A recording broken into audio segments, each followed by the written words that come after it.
Mister Ashok பாக்க நீங்க வாங்க.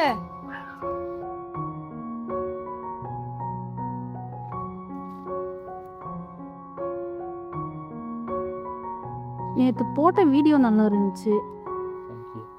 ஆனா அதுல ஒண்ணு மட்டும் புரியல. என்ன? அதுல ரெட்டை தூக்குன்னு சொல்லிருந்தீங்களே, அப்படின்னா என்ன? 2 தடவை தூக்குல போடுவாங்களா? இப்படிலாம் உன்னை திங்க் பண்ண சொல்லி யார் சொல்றா? சொல்லுங்க, தெரியலன்னு தானே கேக்குறேன்.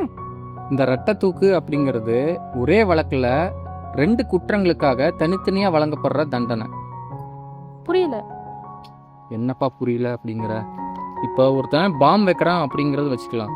அந்த பாம் வைக்கிறது பார்த்தீங்கன்னா ஒரே ஒரு செயல் தான், ஆனால் அதில் எத்தனை பேர் சாவுறாங்க. இப்போ இங்கே சாத்தான்குளம் வழக்கில் பார்த்தீங்கன்னா அப்பா மகன் 2 பேருமே இறந்துட்டாங்க இல்லையா? ஆனால் ஒரே குற்றம் தான், ஆனால் இறந்தது 2 உயிர்.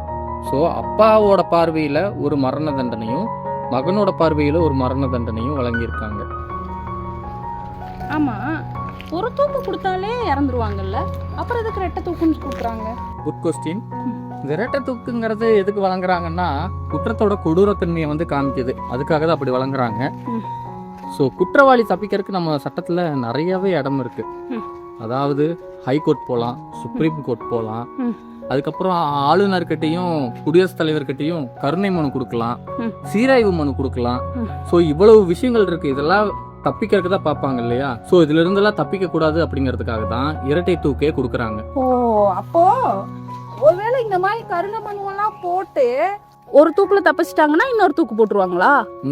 ஆமா, குடியரசுத் தலைவருக்கே ஒரு தூக்கு தண்டனையை ரத்து பண்றதுக்கு தான் அதிகாரம் இருக்கு. பேசாம முதல்ல தூக்குல போட்டிருக்கலாம்ல. ஏன் இப்படி இழுத்தடிக்கிறாங்க தெரியுமா? ஒரு குற்றவாளி கூட சட்டத்துல இருந்து தப்பிச்சிடலாம், ஒரு நிரபராதி தண்டிக்கப்படக்கூடாது அப்படிங்கிறதுக்காக தான் இவ்வளவு ப்ராசஸ். நீங்களும் வந்து என்ன பண்ணிருக்கீங்க? நானா இருந்தாவா என்கவுண்டர் பண்ணியிருப்பேன். அப்ப ஹியூமன் ரைட்ஸ் கமிஷன் வருமே, அப்ப என்ன பண்ணுவீங்க? அஃப்கோர்ஸ் கண்டிப்பா வருவாங்க. Someone's got to do something about this somewhere. சுட்டு கொன்னதுக்கு அப்புறம் ஹியூமன் ரைட்ஸ் தானே, பாத்துக்கலாம். மனுஷன் உயிருக்கும் உரிமைக்கும் மரியாதை இல்லாம போயிட்டு இருக்கு நம்ம நாட்டுல. அரெஸ்ட் பண்ண கவர்மெண்ட்டுக்கு தேவையில்லாத செலவு. ஒரு வண்டி வைக்கணும், அதுக்கு டீசல் ஊற்றணும், நம்ம ஆளுங்க யூனிஃபார்மோட 4 பேர் பந்தோபஸ்து வேற, கோர்ட்டு ஜட்ஜு. இப்போ ஒரே ஒரு புல்லட் செலவு, என் செலவு வெறும் 50 ரூபா போட்டோம்ல.